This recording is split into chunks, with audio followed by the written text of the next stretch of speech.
Hello and welcome to another Arsecast Extra, as always, with James from Gunnerblog. James, morning to you. Morning, Andrew. How you doing? I am doing like this. A little bit. A little bit, you know. Yeah. How are you doing? You're still in Manchester. So, yeah, that's not ideal. City fans everywhere, mate. Fuck. You can't move them. I went for a drink with a colleague last night after the game, much needed, but every bar playing fucking Oasis. You know what I mean? Yeah. You just can't get away from it. People in the street singing. They're having their title party. Already. But I suppose we just have to hope it's premature. But yeah, I'm okay. This was a crazy game. Yes. Like a really frantic, incident-packed, good game. Mm-hmm.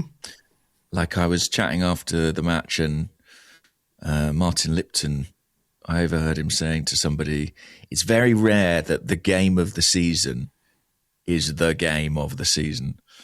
So we're not short of stuff to talk about, but of course, yeah, the result, the general picture. Sure. I've felt better about things. No, me too.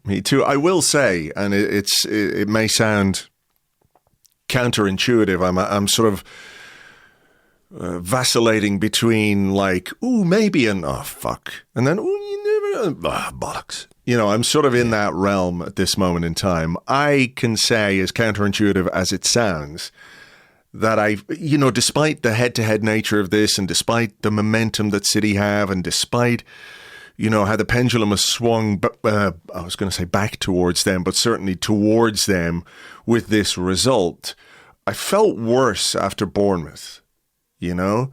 I felt worse about the team and the way we play and what we did on the pitch and didn't do on the pitch after Bournemouth. Because there was the chance, again, this is sort of how you go from one extreme to the other, there was the chance to go 12 points clear, albeit temporarily, and we lost that game. And I don't think at this point of the season, if you're going to be titles, you can lose a game like that. But this one, we lost. But I can see, like, I'm not feeling good. I will say this, just to be clear, I'm not feeling good right now, and I'm not feeling optimistic, really, not that hopeful. I recognize that it's not all over and there's still loads to play for and all of that kind of stuff. But in terms of just the performance, I think what we got from Arsenal yesterday was miles better than what we got against Bournemouth. So if that's like I'm not straining to find a positive or anything like that, but that is just how I feel about how we played. No, mate, I'm the same. I don't really have any grievances with this performance, particularly beyond finishing, I guess, putting the ball in the net. Yeah, of course. But I think in general, it was a pretty good performance. A game of fine margins, which can go against you, you know, and I think in any season, any team is liable to go to the Etihad and be narrowly beaten. I mean, that can happen to anybody. My issues are really not with what we saw yesterday against Manchester City. My issues are still with Bournemouth, with, you know, Wolves, with Brentford, with Forest, with the poor performances that we've seen over the last few months that have kind of left us in a position where this feels as seismic as it does. Yes. You know, I said this in my video yesterday, but I really do feel coming out of this game that it's not over. And I think Arsenal's performance showed that it's not over. But I also can't escape the feeling that it should be over. Yes. That in this season, we have had so many opportunities to extend and build up that lead and make it realistically insurmountable. Make this game not really matter. And unfortunately, the way we've played and some of the results we've picked up provided the perfect incentive to City. We made this into a bit of a final. We made this into a game where they could seize that momentum, and they have now done that. So, yeah, it's a weird feeling where actually there's quite a lot in the performance against City that I was quite proud of, and thought Arsenal acquitted themselves really well with certain aspects of the game. But underlying that is my general sense of frustration that we've allowed it to get to this point where we needed that. Yeah, we made it matter too much. Like, a game against Man City is always going to be important. It's always going to be big in your season, even if it's just for the, let's say, if this was a game where, I don't want to say we could lose or could afford to lose, but, if we go into this game and the gap is still 6 points at the top of the table, it doesn't mean as much, But a game against City, you take confidence from going to the Etihad and winning. We haven't won there since 2015, that game with Santi Cazorla. That's the last time we won there. We're overdue. We could do with that as a confidence boost, as a way of believing. And I think whatever doubts you might have, and people I'm sure to varying degrees have doubts about our ability to get it over the line, games like yesterday only sort of exacerbate that. Until such time as you prove you can get it over the line, every single thing that doesn't go well is a thing that convinces you that we're not quite capable of doing it, And that's kind of what we have to reckon with for the final 5 games of this season. But as you said, I think there were aspects of our performance and aspects of the team selection, I think, which were encouraging from an Arsenal perspective. So let's get into that. We had Martin Odegaard back in the team, which is good. For me, I think that can only be a positive thing to have a player like that in our midfield. Kai Havertz started up front, which I was very hopeful would be the case, and that was the case. And a bit of a surprise, I think, in that Eberechi Eze was on the left-hand side, a position where he hasn't really been selected by Mikel Arteta, maybe since that game against Aston Villa.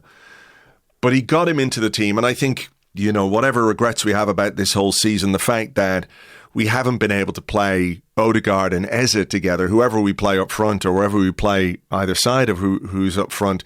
The fact that those two have barely shared the pitch this season at all is one of the big regrets I have about how, the injuries have impacted us and team selections haven't been quite optimal. So I was really pleased with that team selection yesterday. Yeah, it was a positive selection, wasn't it? It was a selection that leaned a bit more into technical ability, ball retention in the opposition half. Having Eze off the left, it almost felt like a cheat code. Like, I forgot we're allowed to do that. And I have to say that is a bit of a frustration of mine, that we've let 4 months pass without really contemplating that as a serious option. I mean, is it in part because we've kind of needed him in other areas of the pitch because of Odegaard's absence? I mean, I do think that's, worth pointing out. I think that's fair. But it was slightly odd to see it come back in such a big game at such a crucial time.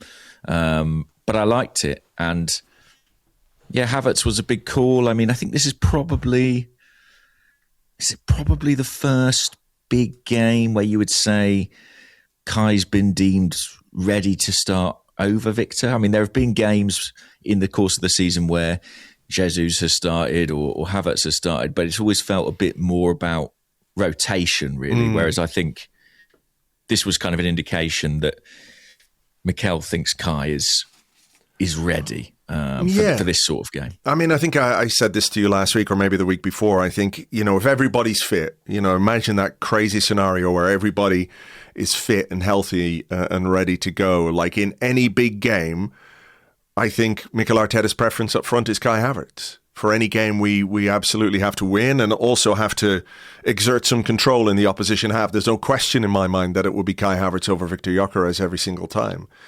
But fitness obviously has played a part in that. But I liked it. I liked the team selection. I liked what it said about how we were going to play. I didn't like the David Raya moment early in the game where he just took a heavy touch and got away with it just about. And I did worry about that setting the tone a little bit for the Arsenal performance. I suppose it did in one way, because the next time we got a goal kick, we just went long pretty much all day. I think 23 of Raya's 30 passes were long balls, So that maybe gave us a little pause for thought in terms of what we were going to do from goal kicks and restarts. But it was quite open, wasn't it, early on? There were moments. I think there was an offside for Havertz.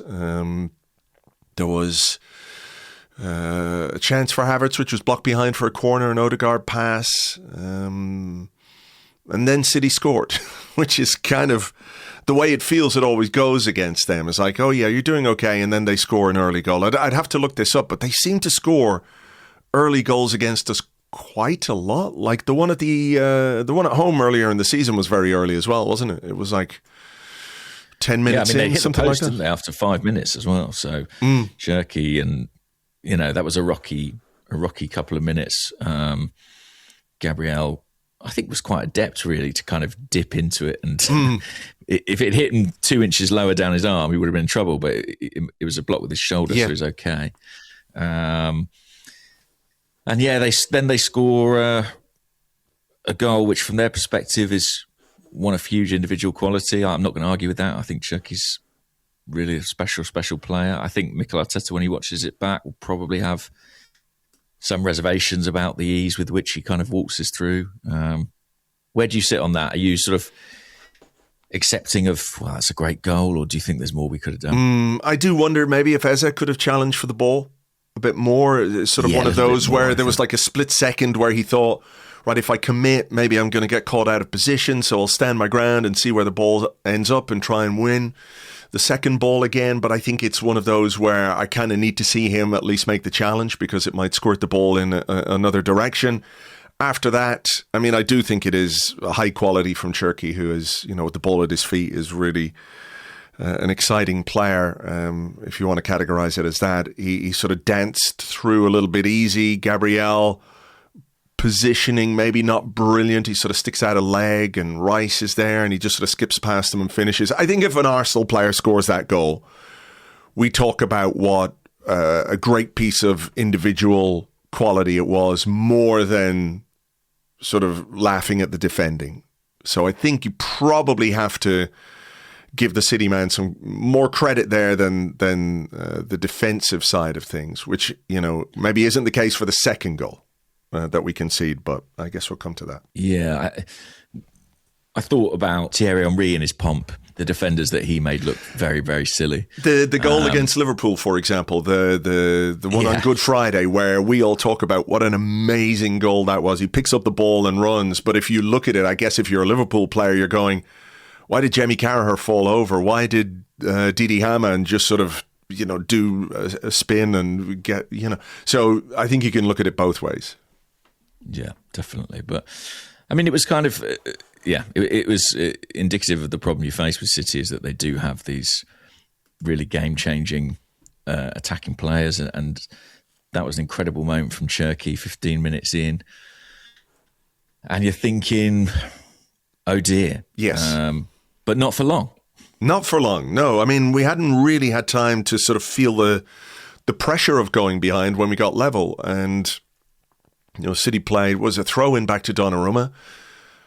Kai Havertz, decided to have a go and put him under some pressure. And, he's not always great with the ball at his feet. And he got caught, It was quite funny, I suppose, given that Raya was the guy who looked like he was going to make a mistake like that, or could have made a mistake like that very early in the game. And then up the other end, Donnarumma does exactly that. But I think you have to give Havertz a lot of credit for the way he chased that down and put him under that pressure. It's a mistake from the goalkeeper. It's probably a mistake to take that throw back to him, but credit to Havertz for chasing it down. Yeah, I think the introduction of Havertz and Odegaard, obviously it adds you some technical quality on the ball, but I think what they offer in the pressing side of the game is really important as well. And this was an instance that demonstrated that. I think it's pretty impressive from Havertz. They've literally just conceded, so it would be easy to understand heads being a little bit down at that moment, but instead he's giving it his absolute all to get there and make that block, and he does brilliantly, to be fair to him. Yeah. And I think I found it fascinating actually watching the first half, the degree to which the momentum and the mood of the game kind of hinged on errors from goalkeepers with the ball at their feet. There was that early one from Raya. There was this one from Donnarumma. It's such a fascinating aspect of the game. There's this huge emphasis on building up from the back and, goalkeepers being in possession. But I feel like we're seeing in our games over the last few weeks the degree to which it can kind of disturb or unsettle teams and when it goes wrong. And, fortunately for us this time, it worked in our favour. Yeah, so a very timely goal. There were moments, I think, in the first half where we were probably a bit more open than you would expect. There was, I think, a Haaland chance on the edge of the box. He kind of fluffed his shot, but there was one moment where he went through and the pass he tried to play to Semenyo was really poor. I think it would have been a good chance for Semenyo. And the sort of first half, I think, played out in a relatively even way. There wasn't an obvious chance for anybody really beyond, I think, an Nketiah block towards the end of the first half from Semenyo, where he had a chance to shoot from that sort of inside right position. Nketiah made a very good block there. Saliba headed off the line from the corner, but the referee had blown for a foul on Raya. But I mean, what did you make of Arsenal's openness, and what did you make, or was there anything about the first half that sort of gave you pause for thought? Because I was a little concerned about our right-hand side. Yeah, I was surprised how open it was. It was not the game I anticipated.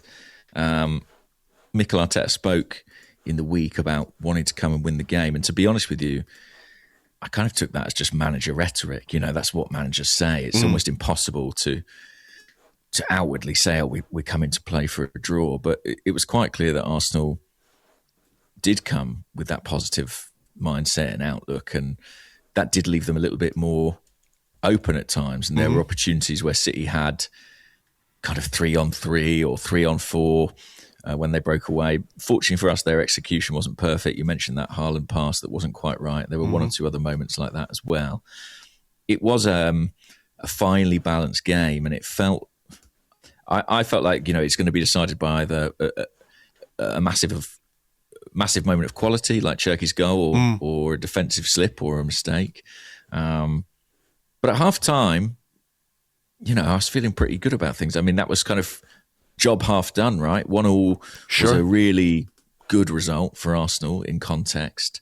And I was pleased to see that we'd turned up. Like, it wasn't necessarily the Arsenal I expected, but the commitment levels, the intent really, really pleased me. So we were giving a far better account of ourselves than we have for some time. Certainly better than we had played at Wembley, I think. Markedly so, I think. And there was some lessons have been learned from that. Yeah, and you mentioned intent, and there was intent, I suppose, from the manager at the break in that he made a change. Noni Madueke, who was not good in the first half, was taken off and Gabriel Martinelli was put on. I will say, sort of for full disclosure, that he, before the game would have been my choice to start on the right-hand side, because I thought Madueke has been kind of poor in the last few games, and it's not that Martinelli was miles better, but I just thought if he was going to play Mosquera, maybe Martinelli for... obviously this comes back to sort of bite me in the arse. I thought Martinelli defensively would be a better option there, because, the very least you expect from him is that willingness to run up and down the line and to chase back and to do his job diligently as a defender, a defending winger, if you like, which he does very, very well typically on the left-hand side. Didn't quite turn out that way. But he made that change. No, it's interesting, isn't it, that Mikel made that change as early as he did.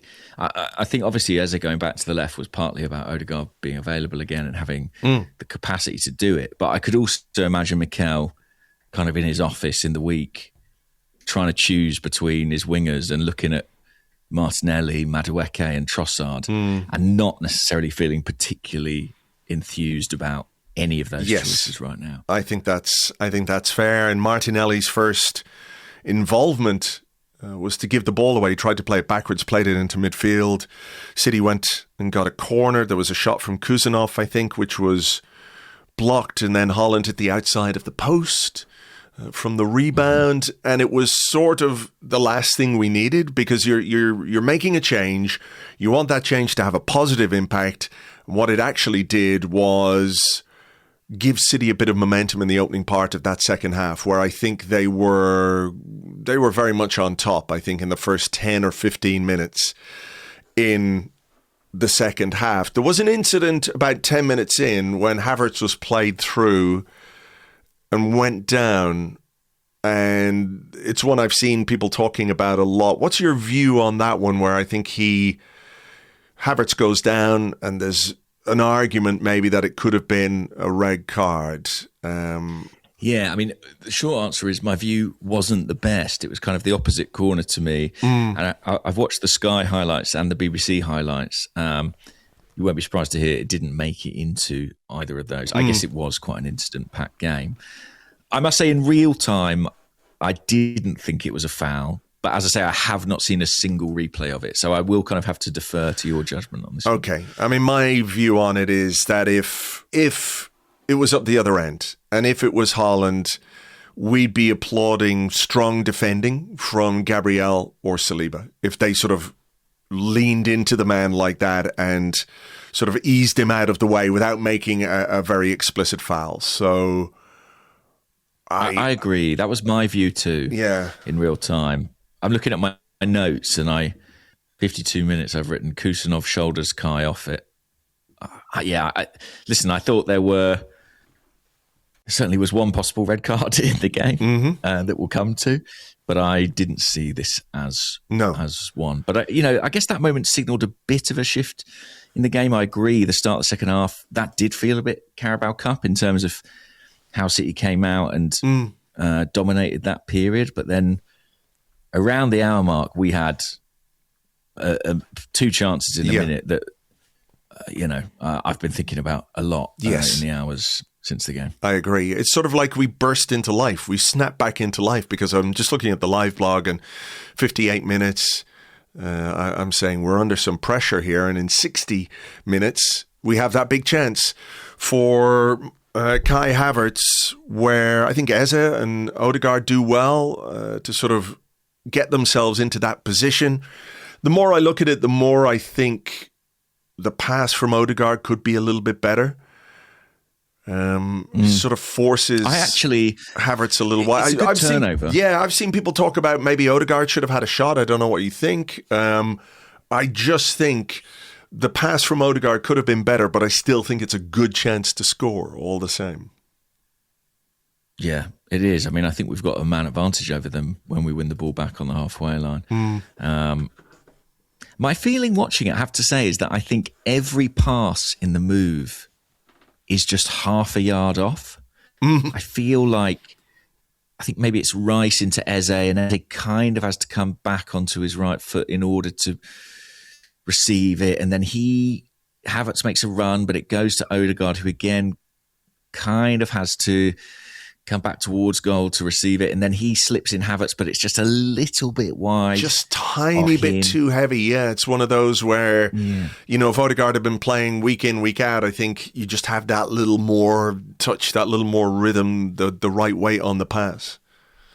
Now, all that said, I think actually the ability of those players in each case kind of overcomes the fact that I think the pass is not quite perfect, and I think they do fashion what is undeniably a very good chance for Kai Havertz. I mean, even if it's outside him on his strong foot. Yeah. He's able to get round it. He's able to get contact. And I suppose as well, we have to say that this is the trade-off City made when they signed Donnarumma. They knew they were signing a goalkeeper who's not good with his feet, and that would cost them at points this season. But they also knew that he is a point-saving, game-winning shot stopper. Yes. Which we know very well. He does do well here. That's I'm not trying to, absolve Havertz here. I think it's a great chance, and he'll feel he should score. But it's good goalkeeping as well. A minute later, Eberechi Eze does so well in a tight space to find room to get a shot off. And actually, when you see the replay, I don't know if you've seen the replay from sort of behind him. I mean, it starts such a long way outside the post with his left foot to get the power and the curl. I mean, I think we're talking about like a half a rotation of the ball. One more half rotation of the ball, and that sort of clips the inside of the post and goes in rather than goes along the line and away from goal. So it's just so unlucky. You know, fine margins, sliding doors, whatever you want to call it. Yeah. Reminded me a little bit of one of his goals in the home North London derby, the way he just kind of opened his body out and side-footed it with his left foot. He's so good in those positions at finding the space, the angle for the shot. And the way this bounces off the post and rolls across the goal is pretty cruel. I must say that definitely stayed with me, because it would have been. I mentioned about feeling like the game could be won by a moment of individual quality, and this was it, really. Yeah, that could have been it. That could have been it, and you're sort of sitting there going, "What if? What if? What if?" And then a couple of minutes later, City get the goal that ultimately wins them the game. And I think it's one where, you know, in the analysis, we can have some serious regrets about how we defended. For me, the big mistake is Martinelli choosing to press is it Gay who's on the ball? I can't remember exactly.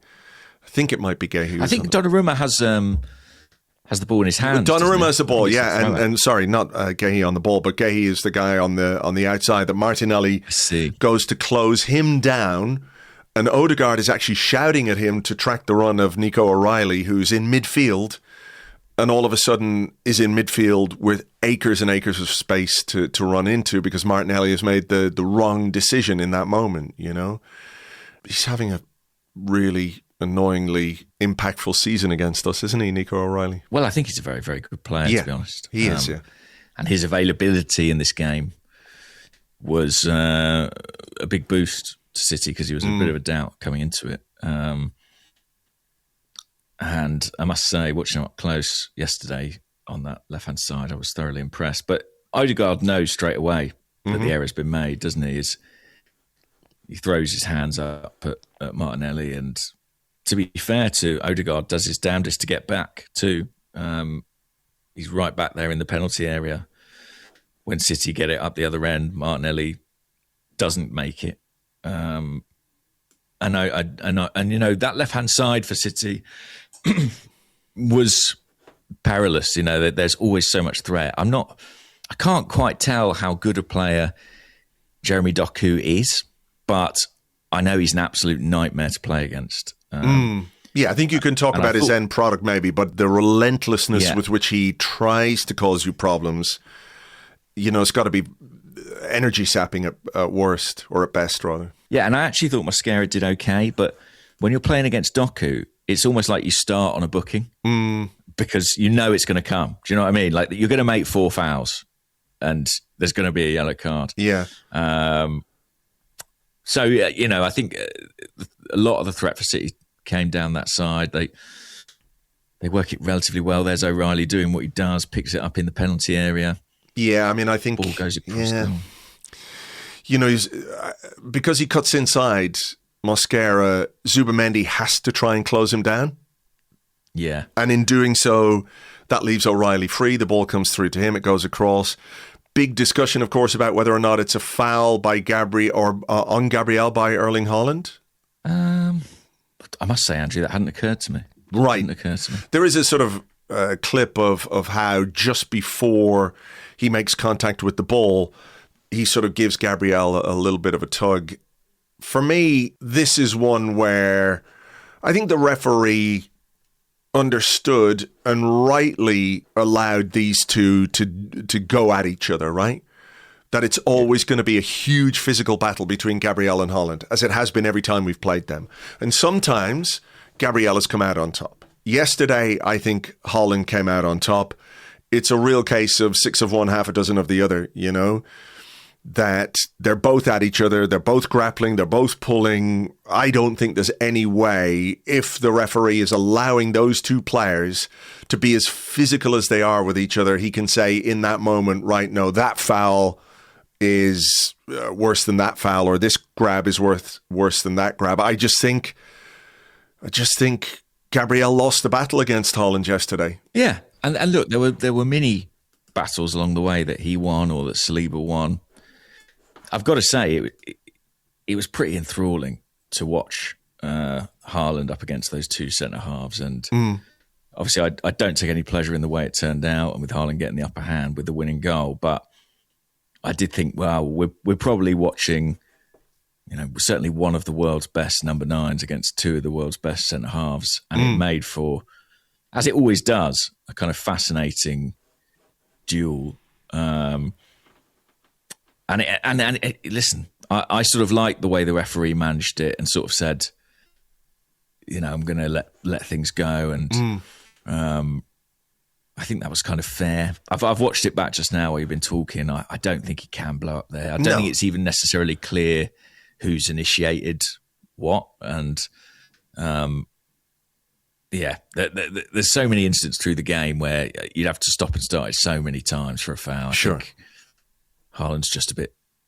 He wins the battle a bit quicker, and he gets there. He wins the battle, and I think if an Arsenal goal is disallowed for that, everyone is going absolutely crazy this morning, because you'd be saying, this is two guys going at it.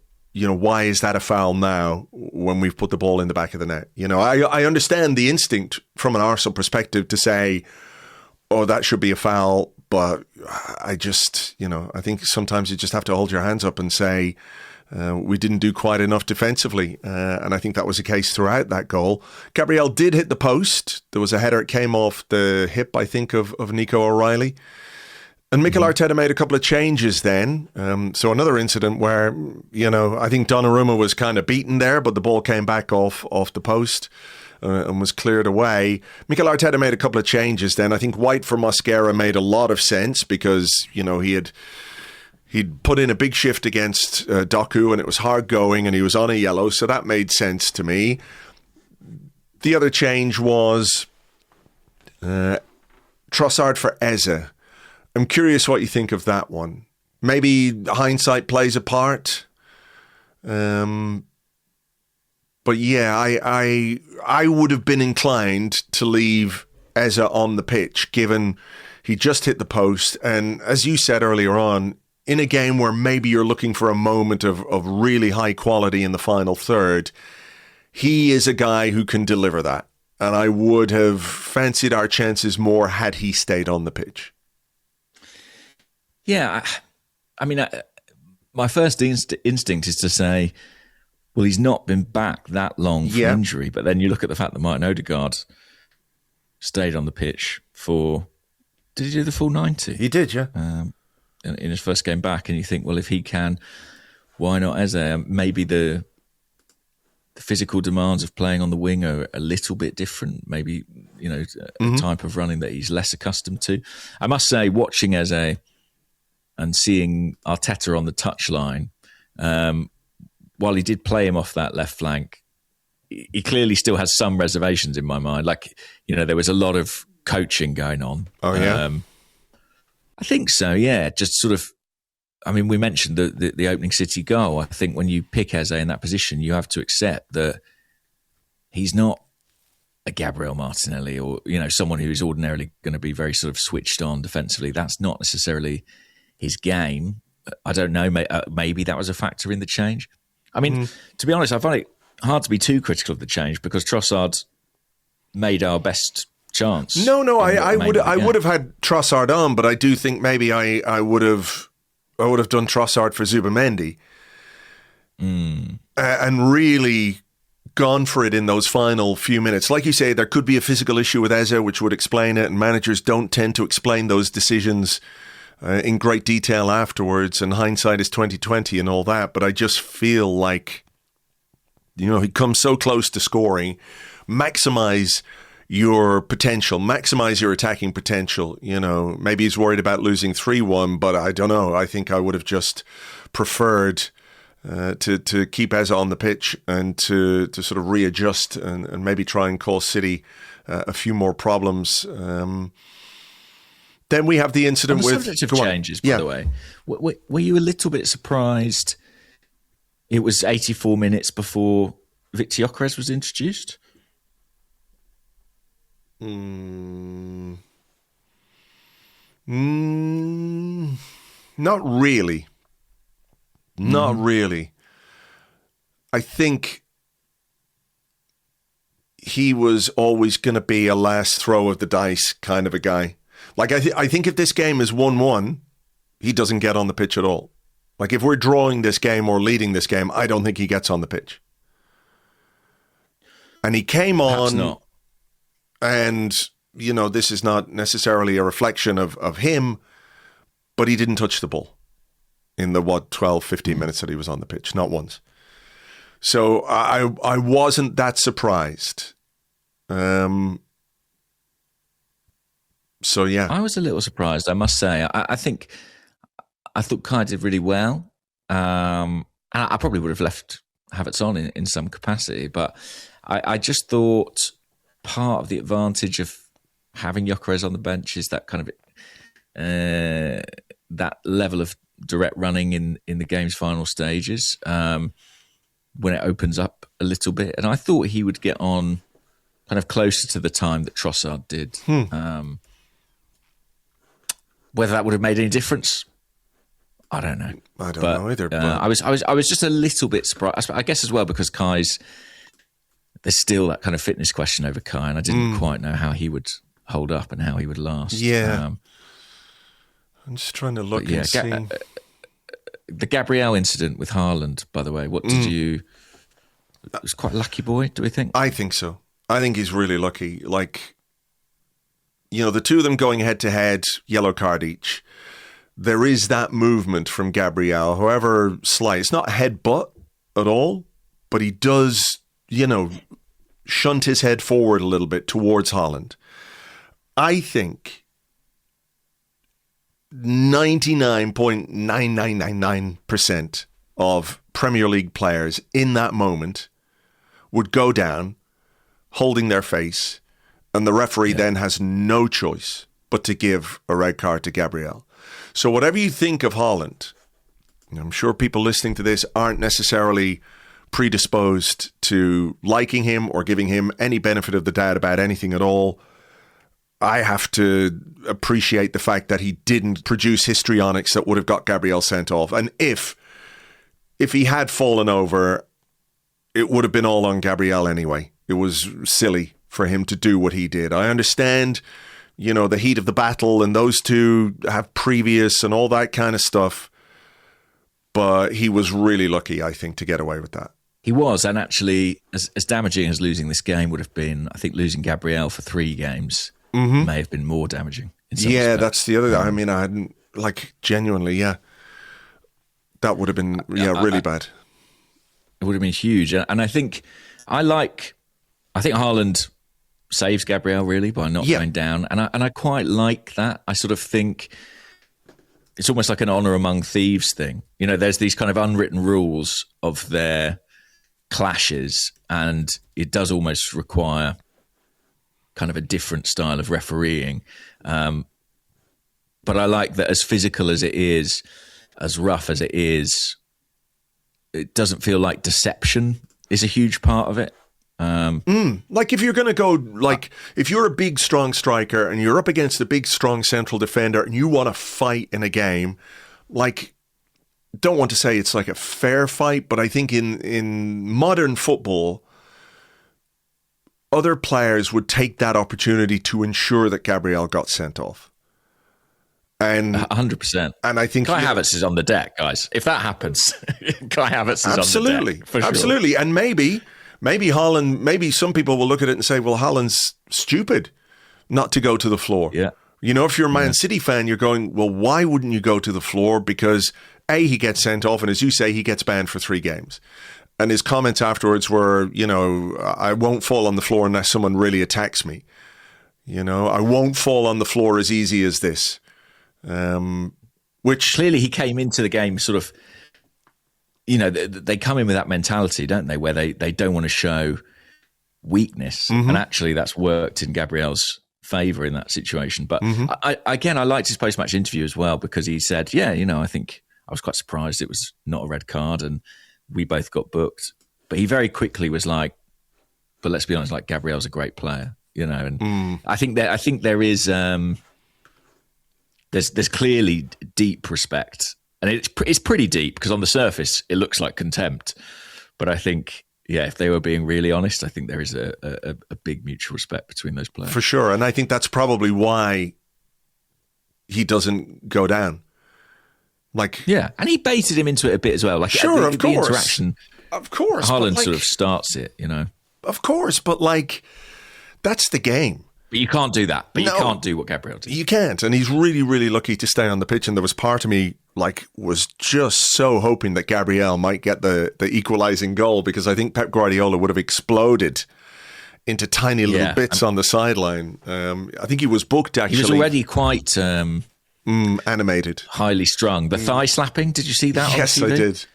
I did. Yeah, it was funny. But I think he was booked for that, and I can understand as well why, he took umbrage at the decision of the referee there. But like we said, the upside of it is that we still have Gabriel for the games that remain. Then we get to the moment, James, I think you texted me going, I think there could be a chance, there still might be a chance here. The cross from Leandro Trossard is unbelievably good. Could not be any better at a moment where you need one of your wide players to produce something, whether it's a moment of skill or drive into the box or a dribble or whatever it is. The technique and the trajectory and the pace of that ball could not be any better for Kai Havertz. And, as I was struggling to get to sleep last night, I was replaying that moment over and over and over. And every time it went over and over and over. And it's really hard not to think that, despite the fact the season is long, there's 38 games, you can, as you said earlier, point to some of the other games that didn't go well, like Brentford, like Wolves, like Bournemouth. In the context of this game, in that circumstance, with the points gap the way it is, it feels like this morning, and it may turn out to be that or not that, but it feels like, do you remember the season that City won the league by a point, and Liverpool almost scored a goal and it was cleared off the line, and there was about 3% of the ball that didn't go over the line, and that was basically the difference between Liverpool winning the league and not winning the league. This kind of feels like that moment, or it could be that kind of moment for Arsenal. Yeah, and I think it's because of the...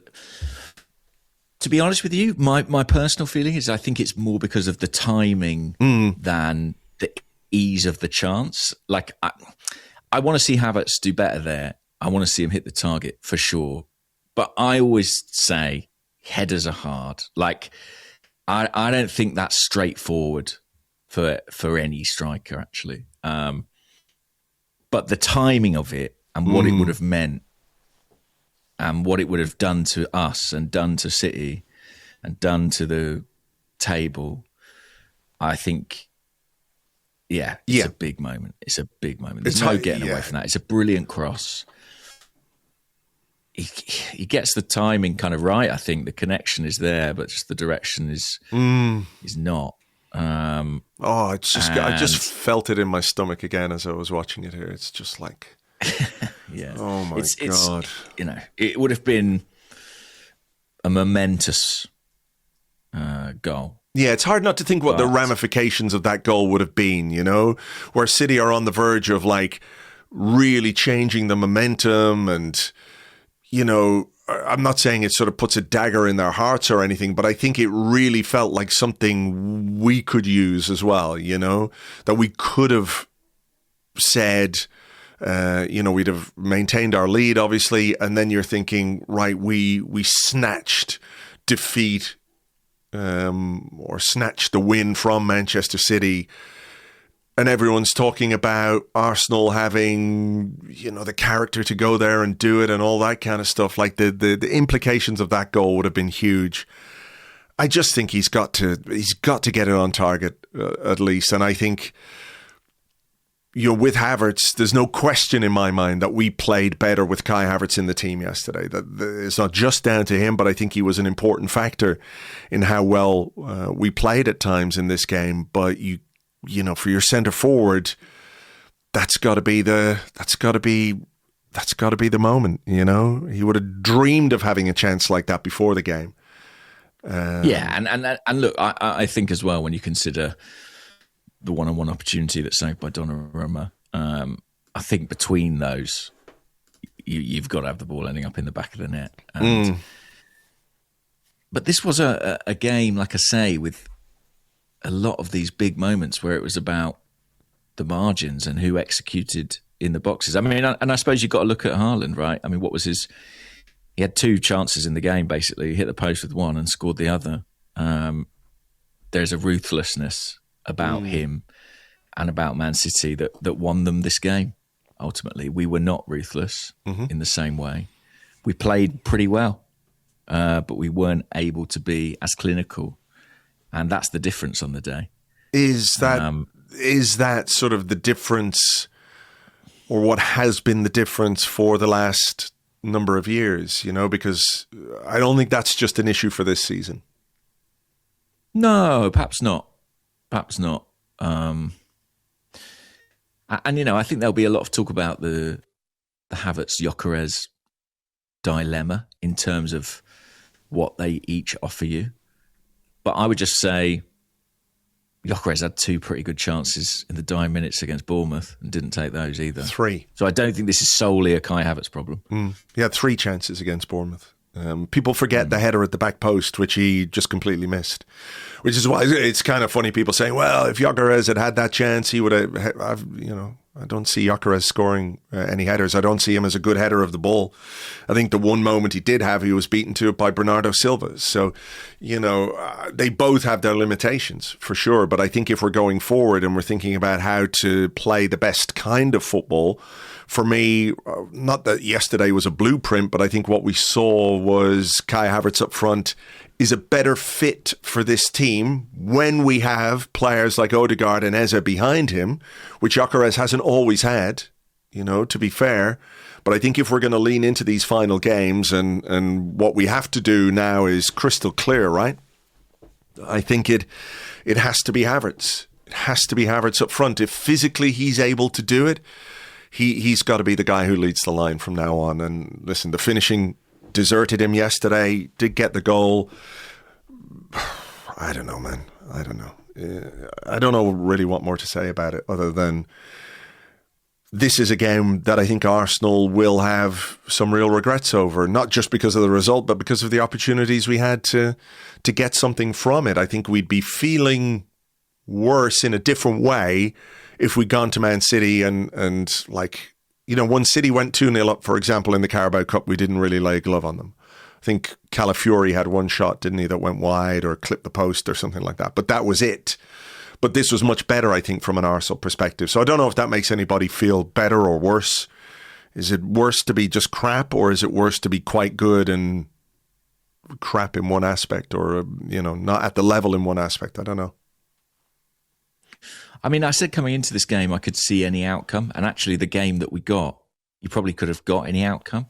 When you think about the fact that I think 4 players hit the woodwork: Cherki, Haaland, Eze, Gabriel. The chances that were had by both teams, the possible sending offs. This could have gone any way. And it went City's. And look, I'm not trying to take anything away from them. I think they were ruthless when they needed to be. And that's to their credit. And that's why they are who they are. But I do think it was a much more encouraging Arsenal performance. And although Arsenal were beaten, I would say if Arsenal play like this, they have every chance of beating Newcastle, Fulham, West Ham, Burnley, Crystal Palace. And that's what they have to do now. There's no point, as frustrated as we might be about what we've let pass us by and let slip and the opportunity that's gone and the lead that's cut down, it's now just all about those 5 games and maximising our points to put City under as much pressure as possible. I mean, do you think that is something that they're capable of? Are they going to have to deal with the weight and the trauma of previous seasons and the sense that, we've won 1 game in our last 6. Now we have to go and win 5 in a row. And City have won their last 4. They've beaten us twice. They've beaten Liverpool. They've beaten Chelsea. That there feels like momentum on the City side of things. And for us, we're going to have to drag ourselves out of this sort of funk we're in terms of results. I know what you're saying about how we feel about it as fans, and Mikel Arteta afterwards, had to make that sort of public assertion, didn't he, about how, I don't have to pick the players up. We've got a Champions League semi-final. We've got 5 games. We're still in the Premier League. It is in our hands. It's in the hands of both teams, right? But do you worry at all that defeat yesterday, despite some encouragement in the performance, might be something that too many of these players have experienced before and they feel like there's an inevitability to Manchester City because this is what we've seen them do time after time after time, and this is what we've seen Arsenal do 3 years in a row and potentially 4 years in a row? Like, I get it. It's all still to play for and it's all still there. But I just worry a little bit about the weight of what's happened in the past. Like, how do we exercise those demons? How do we just put that to one side and go and do what we need to do? Or is that just kind of, right, this is your job as professional footballers at the business end of the season. Just fucking don't worry about that and go out and do it. Yeah, I mean, they're saying all the right things, but of course they're going to, right? What else can they do? Mikel Arteta has to come out and say, we still believe, we believe more than ever. We're not conceding anything. Similarly, in the dressing room, you'd like to think, and indeed we hear, that that's what the prominent voices are saying. That's what the leaders are saying. We've got to take encouragement from this. We've got to keep going. We've got to move forward. I think the reality is that we're now just into like a completely different scenario. Arteta called it a new league in his post-match press conference. It is almost like a totally different context and competition at this point in time, where there are so many unknowns. So the one that you've just flagged, how do Arsenal psychologically respond to this defeat? How do Manchester City cope with a different sort of pressure on them now as bookies' favourites, as indeed they are this morning? How do Arsenal handle the fact that they're into a Champions League semi-final and they've got to balance a huge 2-legged tie against Atletico Madrid with their Premier League title challenge? What sort of advantage does it give City that they're not in European competition? I feel like at this point, there's just so many unknowns. And it feels like we've gone from a place where I'm not going to say it was a position of security really in the table, but everything felt kind of stable and not necessarily predictable, but sort of we had that cushion and we had that degree of certainty with that. And I just feel like now we've been dragged into a dogfight, basically. Yeah, that's what it is, isn't it? It's like City landed a punch. It's not necessarily a knockout blow, but we've got to fucking, stand up and start throwing some punches back ourselves, in these 5 games and recognize that as disheartening as it is and painful as it is to lose, not just yesterday, but lose 2 games in a row in the Premier League at the wrong time, that we still have it in our hands. We do have it in our hands. And maybe I've got some questions about how we approach that in part 2. So I don't know if there's anything else you want to touch on in part 1, or shall we take a little break? No. I mean, people will say this is copium, and I totally understand that. But my view is that we can't change what's happened. We can only tackle what's in front of us. And so I am kind of choosing to take the positives from this performance. I thought there was a real risk yesterday that we could go to the Etihad and get trounced, basically. I was thinking we could be looking at like a 2 or 3-0 that looks really comfortable. Like Carabao Cup final levels of comfort. Sure. I mean, let's not forget, that was only a few weeks ago. And I think I did see signs in this that Arsenal don't believe it's over, that they believe in spite of this result, they can rally and they can recover and they can still get over the line. And that's just where I'm at. I have to invest in that idea. I have to believe in that. Otherwise, what are we doing? Yeah. Well, I mean, that's true. That is true. And I think regardless of how I feel or how optimistic or not optimistic I might be or you might be, ultimately it is on the players and it's on the manager. That they still have all of this to play for, that we still have a Premier League to play for, we still have the Champions League to play for. And, this is not, this is where we wanted to be for so long, right? And again, people will say, copium, whatever it is, this is where we wanted to be. There was a point during halftime yesterday where I sort of was sitting there going, oh my God, I can't believe I've got another 45, 50 minutes of this to endure. But then you sort of give yourself a little bit of a slap and say, well, it matters. And the reason why it's hard is because it matters. And it does still matter. And it still matters to those players and to the manager.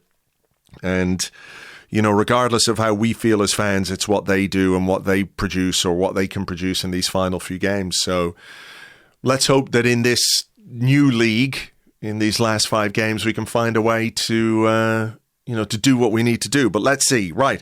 I think we'll take a break. We'll come back with your questions and more in part 2 right after this.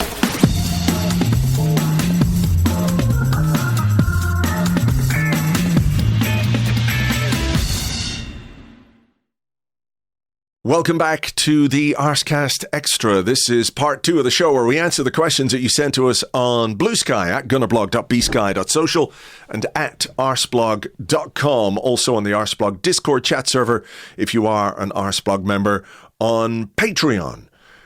I'm going to give you first go at the questions today, James. I'm feeling, I don't know if generous is the right word, but I'm going to let you pick first. Sure. We had a couple of questions about goal difference. So Rohan Patel said, with the title potentially coming down to goal difference, do you think Mikel well and truly lets the handbrake off for the remaining 5 games? And if so, how does he do it? And yes, Hayland Harula said, morning, gents. The title race is so close it could well come down to goal differential. Do you think this is something that Arteta and the players will have in mind as they prepare for and play matches, or should and will they just focus on winning games? Oh, I mean, listen, we're 1 win in 6, as I said, so maybe it is just about winning however you want to win it. But listen, I think a word we used in part 1 was intent in terms of how we approached this game and how we played and the kind of team that we picked. And I think that's what we've got to see more of. Mm-hmm. I think that's what we've got to lean into at the final part of this season, is that, play your most technical, most creative players as much as possible.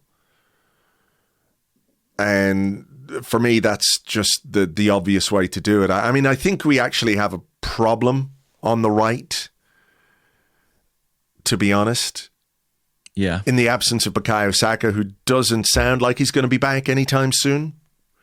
We don't quite know. I think it sounds like a watching brief, doesn't it? It's just like when he feels able, I suppose. Madueke has been poor. Martinelli was no good there yesterday. And Max Dowman is 16 years of age. And it's a lot to ask of him. By the way, did I say this in part 1? I think I said it in the blog. I would have taken Martinelli off with 15 minutes to go and put Dowman Really? on. Yeah.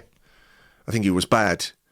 And I think Dowman in the last 15 minutes could have been, I don't know. I just would have done it. as a way of getting goals. In the same way, if it was possible and it wasn't related to a physical issue, I would have left Eze on and taken Zubimendi off and put Trossard on as well. Like, just go kind of all in. I know that's not necessarily in Mikel Arteta's nature, the hell for leather kind of approach. Arsene Wenger putting on all the strikers. Theo Walcott playing at right back for the last 20 minutes of a game against Everton or something, was it? Do you remember? Years ago. But I think that's kind of what we need to do. And not necessarily in the, right, it's the last 15 minutes, we need a goal against whoever it is. Let's go for it. I think there is a sort of Hail Mary approach that you can take late in games. But ultimately, I think it's about, as I said, putting the most technical and the most creative players on the pitch together at any one time and letting them have the freedom to try and make things happen in the opposition final third, and maybe just lean into the defensive strength that we have, with Gabriel, with Saliba. I know he didn't have his best game yesterday, Gabriel, but Nketiah defensively quite solid, maybe not as good in the opposition half as you might like. Mosquera, it's hard not to think this could have been a different game with a fully fit Timber and Saka in the team for Arsenal yesterday. But I think the question about how we do it, maybe you have to reconfigure a bit. Maybe it is Rice in the 6 and it's Odegaard and Eze and Trossard on the left and choose your poison on the right and Kai Havertz up front and that's it.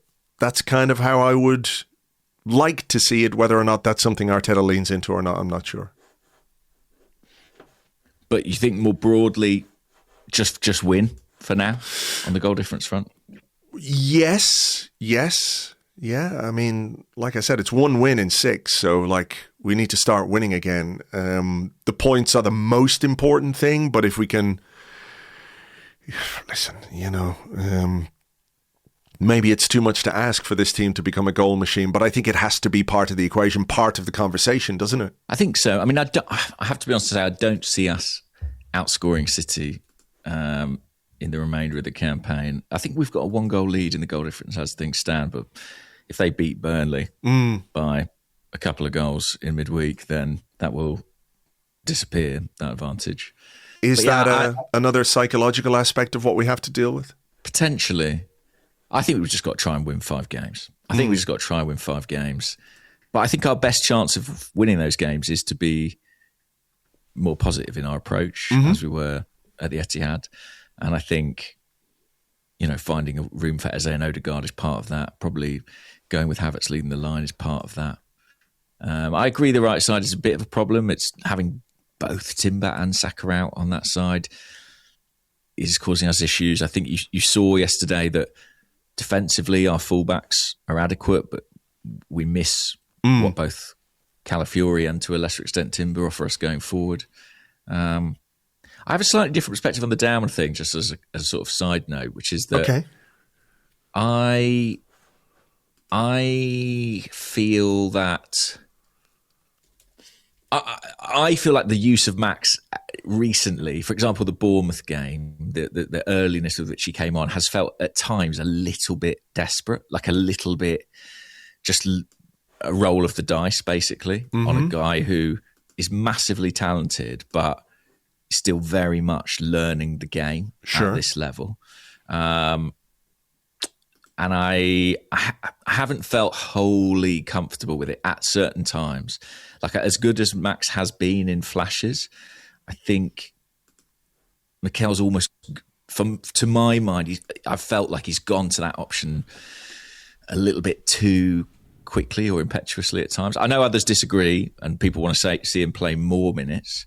But I think in a game of this size, at this ground, I think going with seniority was probably the right call. No, I agreed with that. And I did say that, I think, in either the preview pod or the blog before the game, where I saw a lot of people talking about starting Damon, and I didn't think that was the right thing to do. I think it's too much to ask a 16-year-old to do the job, that a senior pro needs to do in this game. The fact is, though, neither Madueke or Martinelli did that job well enough, either going forward or defensively.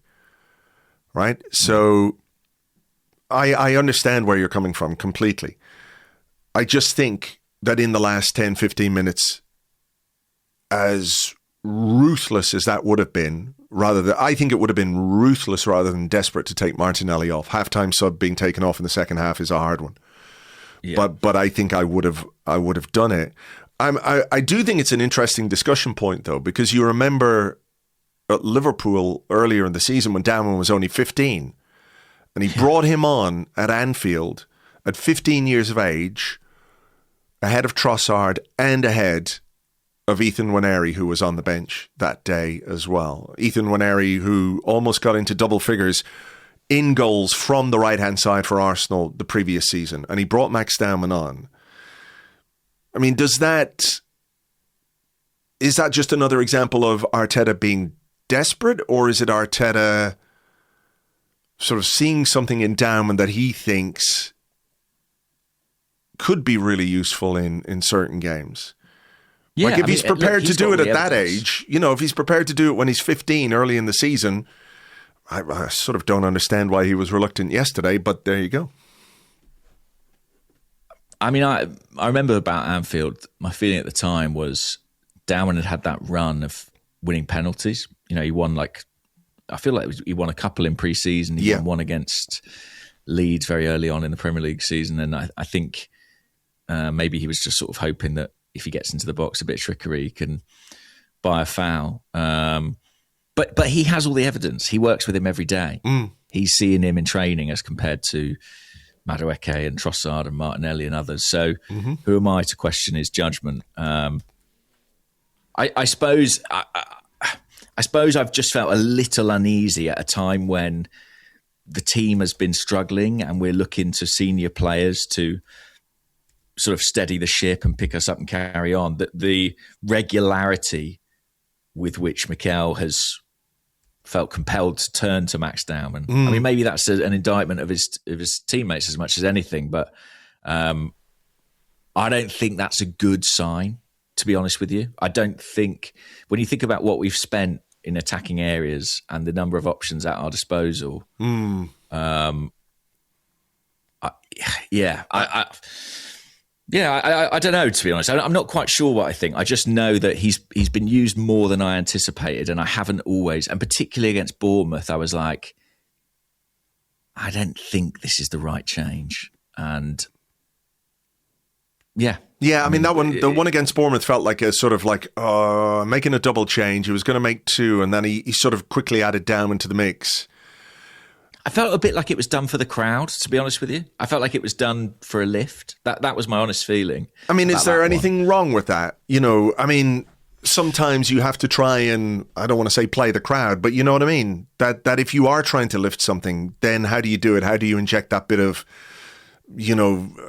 friction into the crowd where it sort of gives everybody a boost, and you sort of activate the crowd, and that energy, as he often talks about, transmits itself to the pitch, etc., etc. Like, it might have been snap, or it might have been the wrong decision, but maybe there was some method in the madness, if you like. I'm just trying to understand it.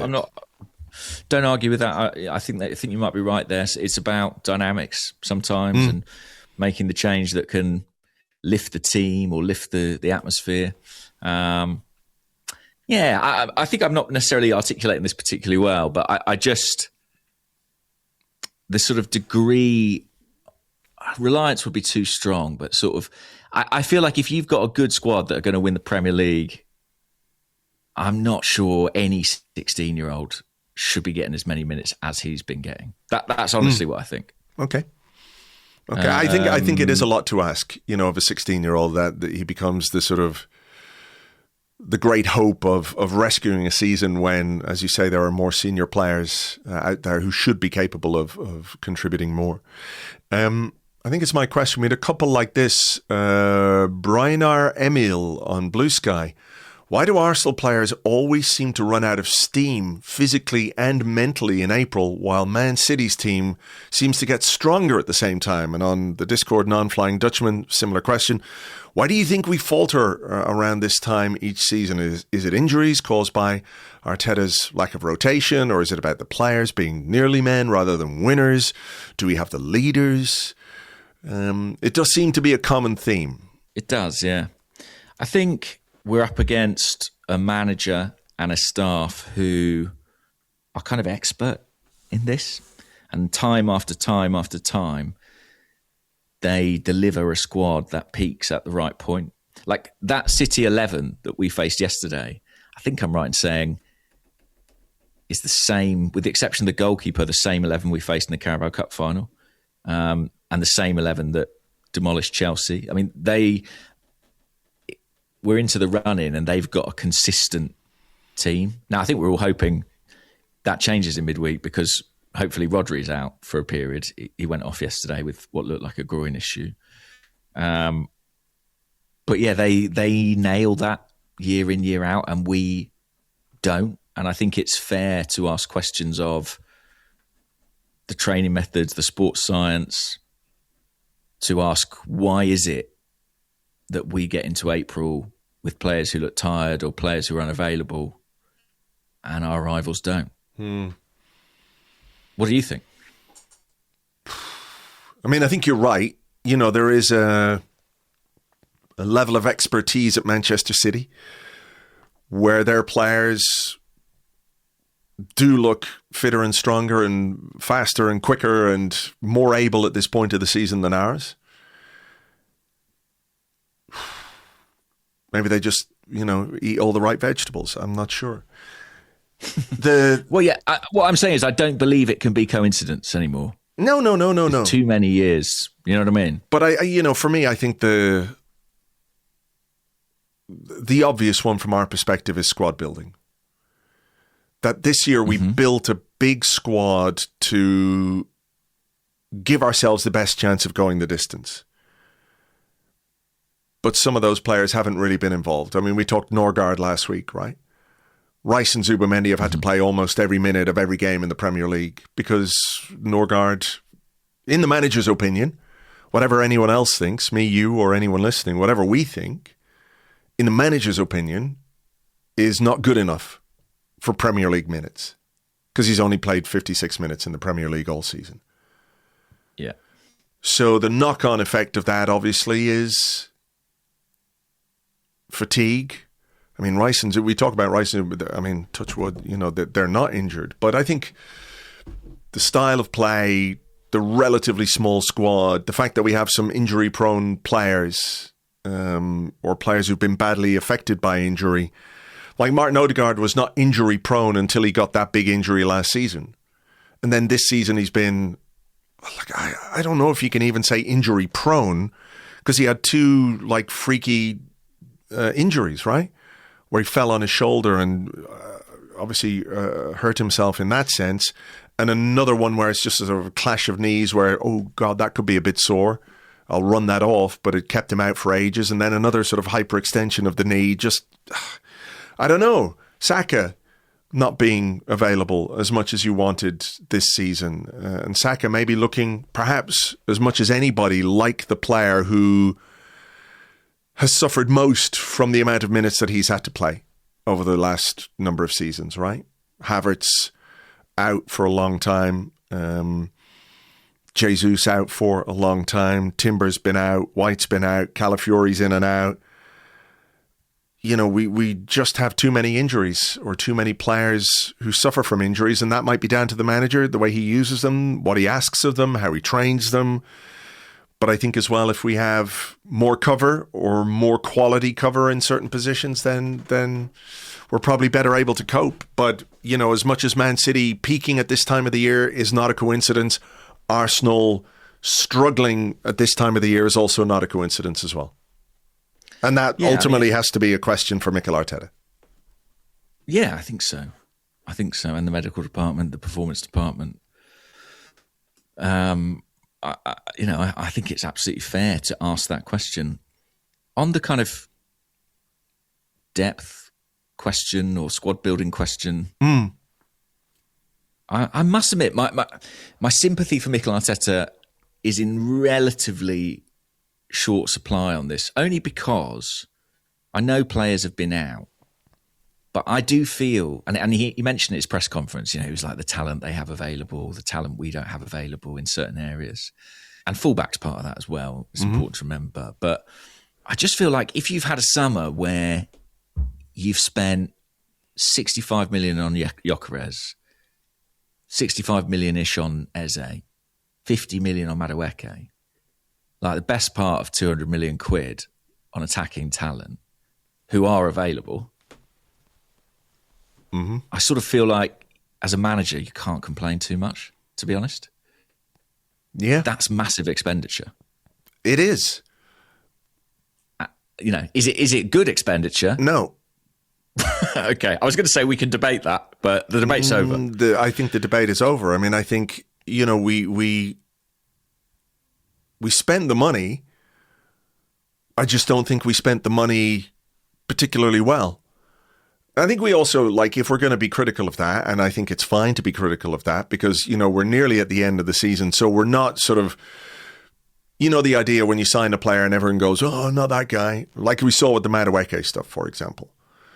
I think that's unfair. You can have reservations about the player, and I think those reservations have proved valid, particularly for the price of that player. But I think when you're prejudging a transfer, I don't think that's fair. I think when you get to this point of the season and you've watched those guys play for your team week in, week out, then I think you're in a better position to judge the efficacy of the spending. It's also worth pointing out that the striker market wasn't replete with, brilliant options this summer. But I don't think you can convincingly tell me that the money we spent on those three players, as you say, up to 200 million, thereabouts, was the best way we could have spent it. And I think Eze has been the best of the three in terms of what I think he can bring to the team. The other two just leave me so cold, so unbelievably cold. And I recognize they've made contributions.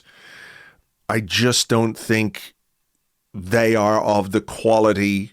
And listen, I could be wrong. If I'm sitting here in a few weeks' time eating the biggest humble pie possible when Noni Madueke and Victor Gyökeres score the goals that get us the win and take us over the line to win the Premier League, I'll eat the humblest of humble pies. But based on what I've seen so far, I don't think either of those players were worth the money that we spent, and the money could have been spent better. I've got a Madueke question, which I'm scared to ask you now. But there were a lot of questions of was that a good piece of business? But I just thought this was interesting, different perspective from Castle on our Discord. And Castle says, morning, gents. At what point do we put Madueke's stagnation down to the manager? He's the exact same player he was at Chelsea, when the logic was that we spent what we did on the potential we could get out of him if he developed with us. Yeah, really good question. I think, you have to, you can talk about the system, right? You can talk about the tactics. You can talk about all of those things, about how a player is used. I mean, to me, it sort of just goes back to, which isn't to excuse Mikel Arteta, by the way. I think he does have a responsibility to make players better. That is part of the job of a manager, right? Is to improve the players and to get the maximum out of those players. But I don't know how much a manager is responsible for a player miscontrolling the ball in simple circumstances on the sideline. I don't know how many times Madueke has made the wrong decision in terms of dribbling when he should pass, or dribbling when he should cross, or crossing when there's a chance to take a player on, or running the ball out of play. I don't know how much a manager is responsible for that above and beyond the decision to bring that player in the first place. If, as he says, he did that shit at Chelsea. Surely they've talked to him about that. Surely they've worked on things, or tried to anyway, to work on things in that regard. So maybe the bigger failure is the failure of recruitment in the first place. Like if you haven't identified those issues as a problem, or maybe you think you can fix them. I don't know. I mean, I think it's that. I think it's like the kind of rom-com belief, that the managers kind of get these thoughts about Madueke where they're like, I can change him. I can see the raw ingredients. Yeah. I can fix him. And I'm not sure how possible that is. I sort of watch him now and I'm like, I think that's just who Noni Madueke is. And to be fair, I think Arsenal probably could and should have reached that conclusion in the summer. And if we are talking about signings, it's not fair, I think, to put them wholly on Mikel Arteta. I don't doubt that he's got massive authority over it, but he's working with Andrea Berta on that too. That was sort of the little elephant in the room that I was going to mention, that there is another aspect to the transfers, and that is the talent identification, whether it comes from the recruitment team or the sporting director himself. And I think we know Arteta is involved in the signings, but was that I can remember you talking about it at the time, that it was one of those deals that was sort of, am I right to say it was sort of presented to Arsenal rather than Arsenal really pursuing the player, if that makes sense? Like if you're going to, how do I explain it? Like Martin Zubimendi is a player that we went after because we absolutely identified him, for better or worse, as a player that we wanted to bring in to midfield. So we did the groundwork, we got it in place, whereas the Madueke one was, if not opportunistic, it was a bit more about, right, this is available to you, do you want to do it? And we decided yes. I think that's right, yeah. You'll have to forgive me because it's quite a long time ago now, but I believe it was one that was a bit more opportunistic, where this deal was available to be done, and looking at the winger market, I think Arsenal felt like it was a good option within those that were kind of laid out. I'm not convinced that Arsenal pursued Noni Madueke over like a 3-4 year period as they did with Martin Zubimendi, and it was kind of a long-term interest in that fashion. I just think when you buy Noni Madueke, I just think you should know what you were getting, and maybe Mikel did believe, as I think many coaches have fallen into this before, of sort of thinking, wow, if you could unlock what he produces when he produces flashes, yeah, then what a player you would have. It is the same, but is the same true of Gyökeres in terms of recognizing what he's good at and what he's not good at, and whether or not that was translatable. And I have a little bit more, what's the word? Sympathy might be the right word, in that, the ideal striker was not really available, right? The one that everyone said Arsenal wanted was Alexander Isak, and that was a deal that didn't really seem realistic because of how it transpired that summer, because of where he wanted to go and how he made that happen. But should there have been more due diligence on how he would fit into this team? Because, here we are in April and the discussions around him are ongoing. And a bit like Madueke, he is what he is. But is what he is a poor fit for this Arsenal team in terms of how we want to play the game ideally?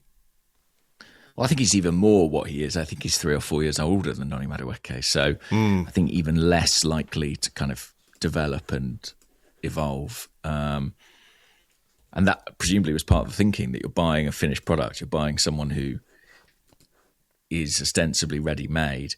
I think what the City game showed us, and is sort of something that I think most of us have suspected all season long, is that a Mikel Arteta team is better with a striker who has more of an all-round game. That improves us as a team. And I think we probably knew that going into last summer. What we were looking for was a striker who has, the pressing ability, the link play, the work rate of a Havertz, but who's absolutely deadly on top of that. And unfortunately, there aren't very many of those around. Yeah, that's Man City have got one. annoyingly. Not that Haaland's necessarily the cleanest player in the world, but his impact in almost every phase of the game has grown and grown, I think, since he arrived at the club. Like, we talked about the physical impact he had in the game yesterday with Gabriel, that battle that he had with him, and it's two big, strong guys going at each other. We don't have that. We don't. And I'm not sure it was out there to be done, really. When I look at the options, Isak may have been out of reach. Sesko could be that player, but would he have been that player for us when we needed him, when we needed someone to start games in September, October, November? I'm not sure. So look, it was an imperfect situation, imperfect scenario. But yeah, it is intriguing to sort of think the approach Arsenal took was kind of a breadth approach, really, in terms of adding numbers and depth and layers to the squad. And it may work. Like, we're 5 games out. We'll know in 5 games whether that was a success or not. But I have started to see a lot of fans saying, like, would we have been better served by going after 1 or 2 marquee talents? I'm not so sure, to be honest, given some of the fitness issues, some of the injuries that we've had.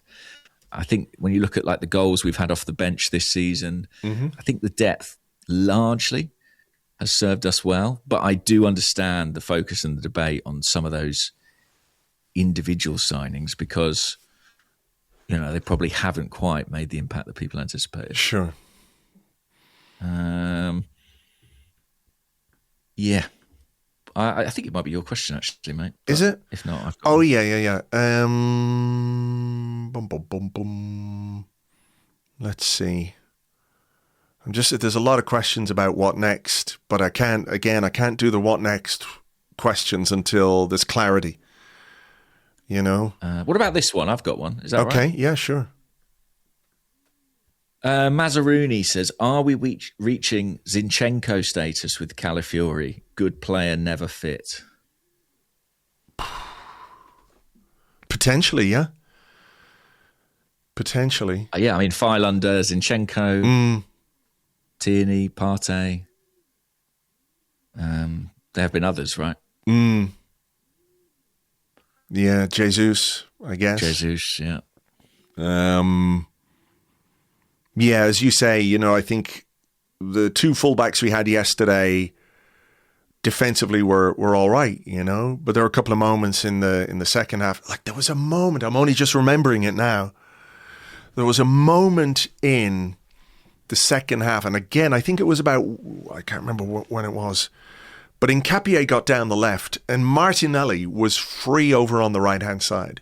And it was one of those where if we play a first-time ball across, Martinelli is probably through on goal.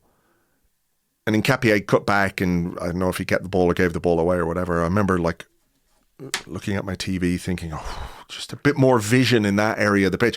I'm not saying Martinelli would have gone on to score a goal or anything, but it would have been a decent chance. But I think we did miss the offensive capabilities of our fullbacks yesterday. Calafiori in particular is somebody who makes a big difference in the opposition half.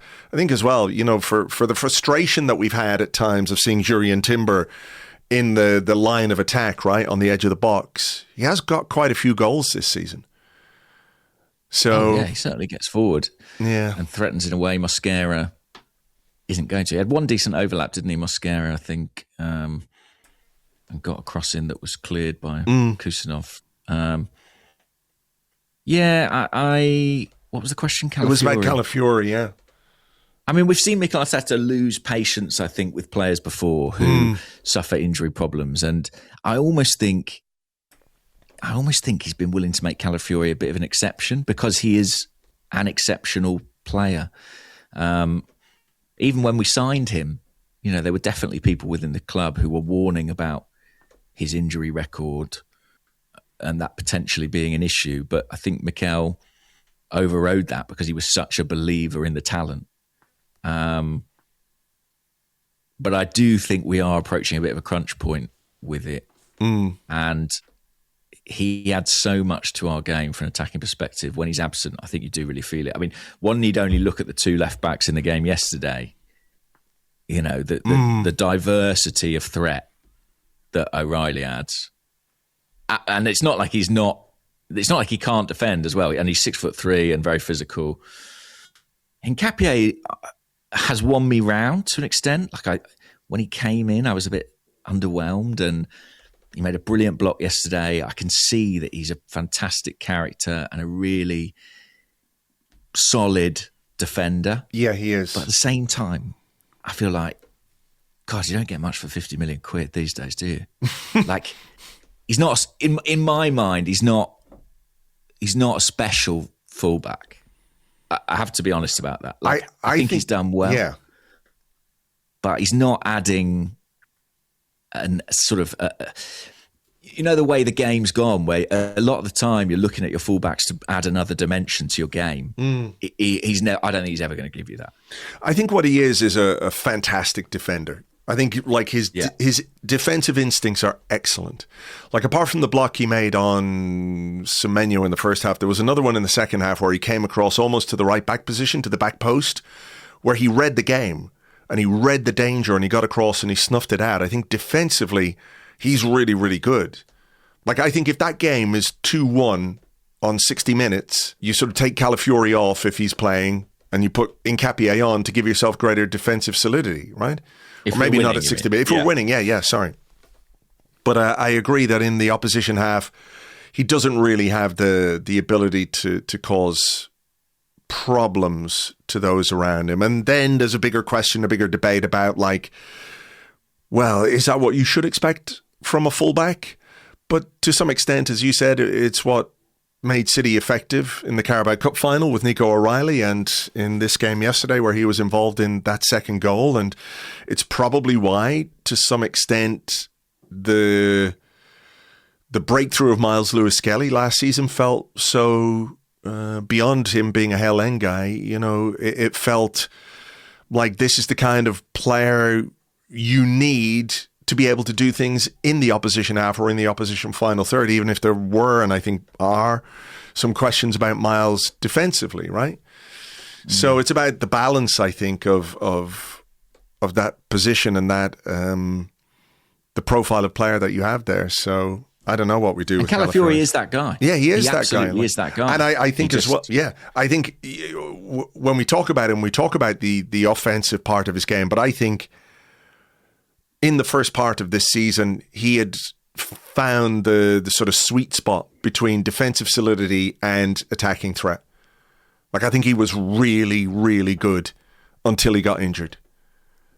And I know, you know, people's sympathy is in short supply with players who get injured or a reliance on players who get injured. But I do think he was an important part of a first half of the season where Arsenal played really well, were very, very hard to beat, and were more effective from an attacking perspective than we have been in the sort of last 2 or 3 months as well. I agree. Let's do this one to get us out of here, because I know you've got to check out of your hotel. A couple sort of on the same lines. Daniel Constable, badly morning, gents. Your thoughts on Rice saying to Odegaard, it's not over yet, and looking really fucked off. Was it just for the cameras, you think? And Lowy133 says, guys, perspective. I think we started to play well again, and if we beat 14th, 19th, 17th, 12th, and 13th, we win the league. What chance do you give us? I think he's right. I think if we win our 5 games, I think that would be enough. I really do. Can we? I don't know, Andrew. I don't think we could ask for 5 kinder fixtures, to be honest with you. I think we have the easier running of the two teams. let's just go through it. Let's go through it. Have you got it there? Clarity. So, yeah, we start with Newcastle at home next weekend.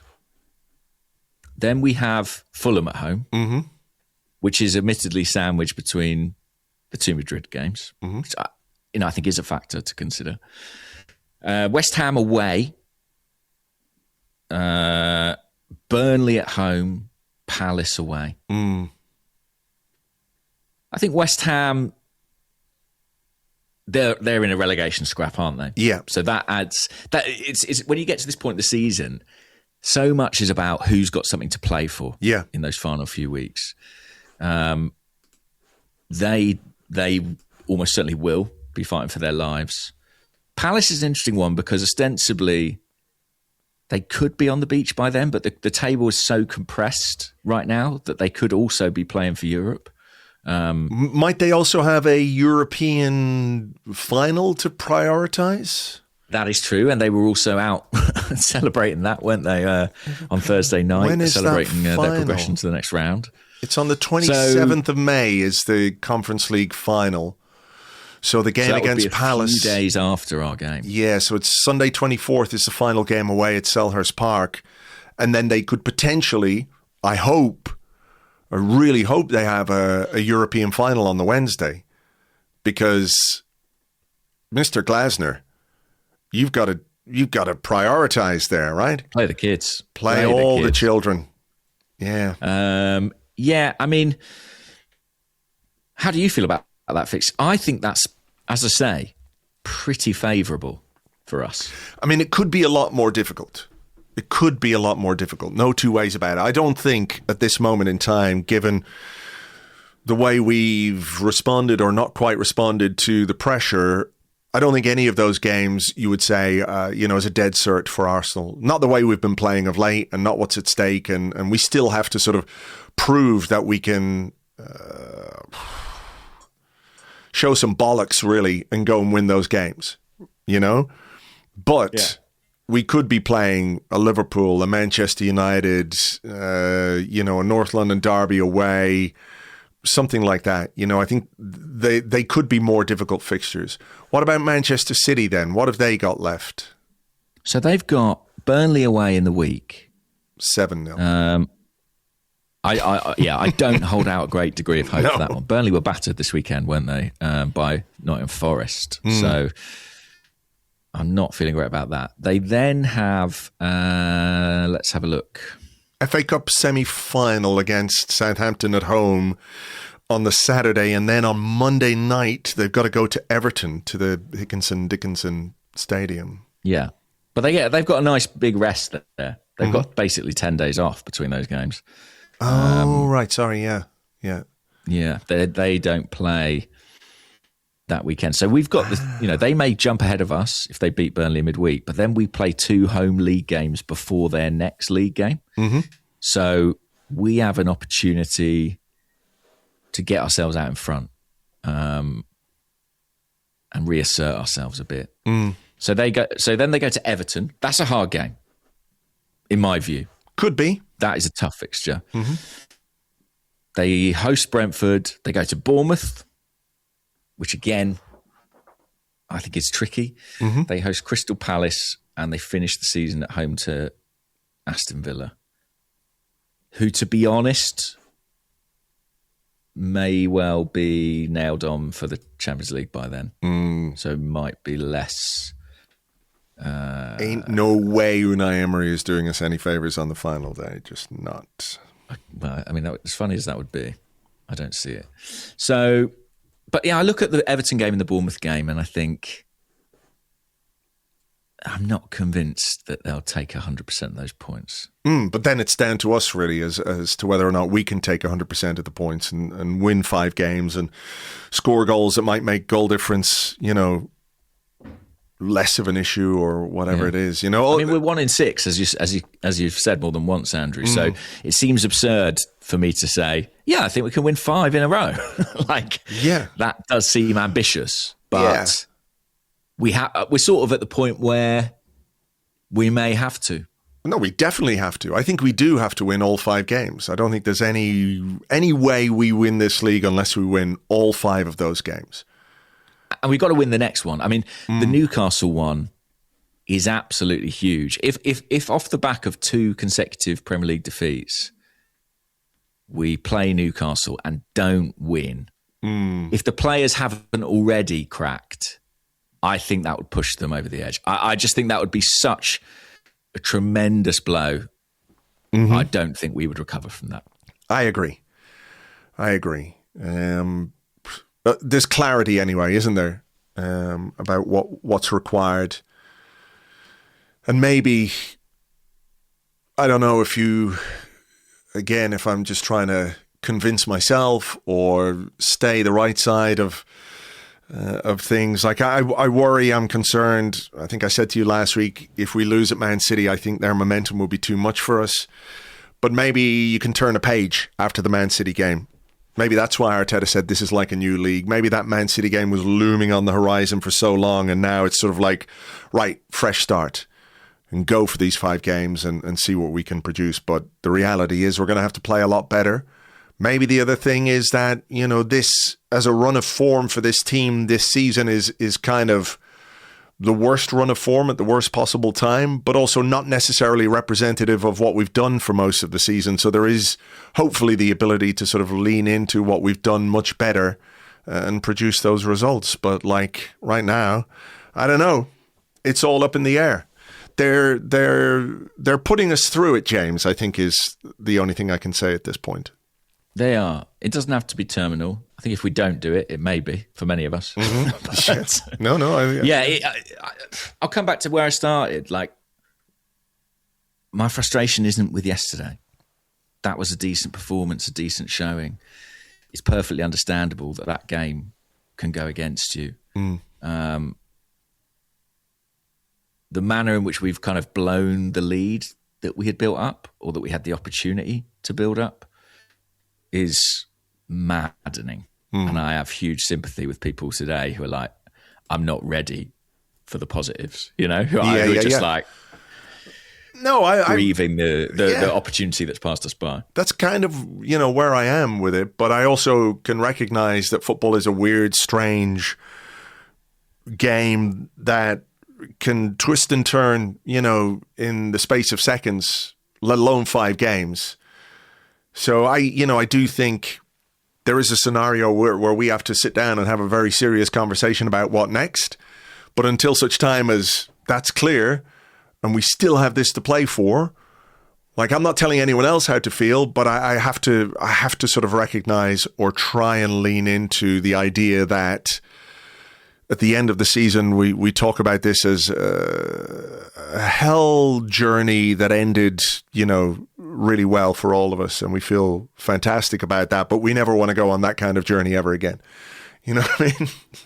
Yeah. It is. It's like walking on glass. I've been talking about this with a few people, but the strangest outcome would be if we failed to win the league, but then somehow won the Champions League. I think that would kind of be. I don't know how to do that podcast. Do you know what I mean? I don't know how to analyze that. I will do that podcast with a fucking bottle of champagne in front of me and take it from there. Like I'm with you because I don't know how to like rationally explain it or listen, here's the thing. You don't know how to feel until such time as you have to feel it. Mm-hmm. We can speculate and we can say, well, if we do this, then that, and if this happens, then that. But until such time as whatever happens, you can't really know how you're going to feel. And I think, not winning the league would be profoundly disappointing to me. Really would. But I think it would be eased considerably by winning the Champions League. But again, it's how you parse that in the moment and in the days that follow. Like, if you win the Champions League, what an amazing thing that would be. But losing the league would still be disappointing. I don't know. Yeah. Well, listen. Cross that bridge, Andrew. Let's cross that bridge and hope the bridge is not on fire when we're trying to cross it. Okay.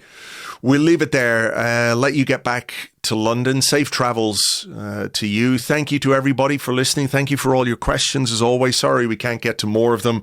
Hopefully we've covered pretty much everything that there is to cover in this particular podcast. We appreciate you being here, as always. Thank you for downloading, listening, and all the rest.